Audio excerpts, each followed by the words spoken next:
ఆ రోజు మద్రాస్ ఉమ్మడి రాష్ట్రం. ఆంధ్ర రాష్ట్రానికి అనేక సవాళ్లు ఎదుర్కొన్నాం. ఒక మాటలో చెప్పాలంటే మెడ్రాస్ పోతే ఆ రోజు తెలుగు వారికి గుర్తింపు కూడా ఉండేది కాదు.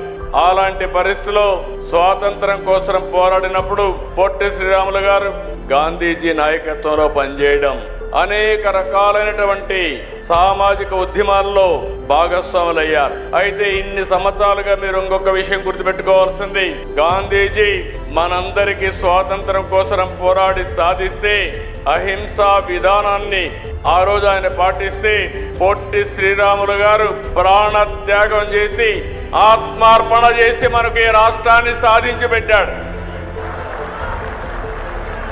ఎవరు ఊహించలేదు, ఎవరు కూడా సహకరించలేదు.